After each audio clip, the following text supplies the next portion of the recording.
الحمد للہ الملک الحق المبین قاسم الجبارین مبیر الظالمین مدرک الحاربین رب الشہداء والصدیقین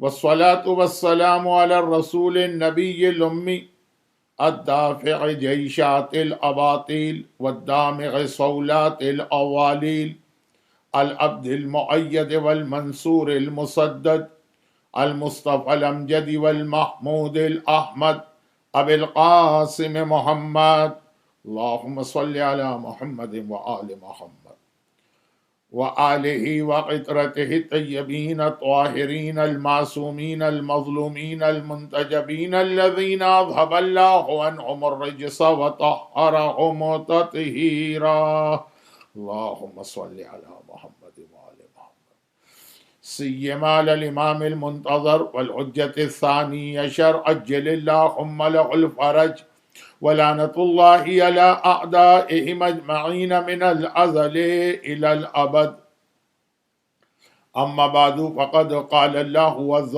وجل في كتابه المبين وفرقانه المتين وقرآنه المجيد وقوله الحق وهو أصدق القائلين بسم الله الرحمن الرحيم فهل ينظرون إلا الساعة أن تأتيهم بغتة فقد جاء أشراطها 1442 ہجرہ کا ایام ازاں آج 8 محرم کی تاریخ ہے۔ جعفری سینٹر اٹلانٹا میں ہماری مجالس کا ٹاپک امام زمانہ کے کانٹیکس میں ہماری ڈیوٹیز اور ہماری رسپانسبلٹیز ہے۔ قرآن کریم کی جس آیت کی میں نے تلاوت کی، اس کی تلاوت میں نے یسٹرڈے کی مجلس میں بھی کی تھی، اور جس میں قرآن یہ کہہ رہا ہے کہ یہ ظہور امام اچانک سڈنلی نہیں ہوگا، اور قرآن کہہ رہا ہے بلکہ فقط جاء اشراطھا، اس کی سائنس تو آنا شروع ہو چکی۔ یہ 1400 سال پہلے کی آیت ہے، یعنی ان ادر ورڈز قرآن کہہ رہا ہے کہ بس تیار ہو کے بیٹھ جاؤ، ظہور امام کی سائنس شروع ہو چکی ہے، اب وہ کسی وقت بھی ظاہر ہو سکتے ہیں۔ میں نے اس سے پہلے بھی 2 دفعہ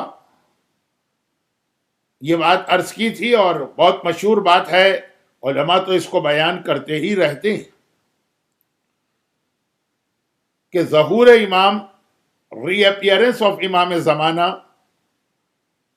اسے قرآن کریم نے اور احادیث معصومین میں قیامت بھی کہا گیا۔ ایک تو وہ فائنل ڈے آف ججمنٹ ہے، روز قیامت، جس دن تمام انسان آدم سے لے کے اس دن تک کے اپنی قبروں سے اٹھا کے لائے جائیں گے، لیکن ظہور امام جس کے اندر سلیکٹڈ مومنین اور سلیکٹڈ منکرین وہ زندہ کر کے لائے جائیں گے، جسے ہم رجت کہتے ہیں۔ اس میں بھی ہمارا عقیدہ یہی ہے کہ وہ لوگ جو مر چکے ہیں اور دنیا سے گزر چکے ہیں وہ واپس آئیں گے، لیکن سب نہیں آئیں گے۔ مومنوں سے بھی بہت ہی سلیکٹڈ قسم کے مومنوں کو بلایا جائے گا، اور اللہ، رسول، امام اور اسلام کا انکار کرنے والوں میں سے بھی بہت ہی سلیکٹڈ لوگوں کو۔ لیکن بہرحال مردے اس میں بھی زندہ ہوں گے، اور جو مردے زندہ کیے جائیں گے ان کے حساب کتاب کا بھی ایک چھوٹا سا مرحلہ ہوگا۔ تو قیامت وہ ہے جو ایک ڈے آف ججمنٹ ہے، جو ہمارے اصول دین میں شامل ہے، اور یہ ظہور امام بھی قیامت ہے، البتہ یہ اصول دین میں شامل نہیں ہے۔ چنانچہ اگر کوئی یہ انکار کرے کہ میں اس کو نہیں مانتا،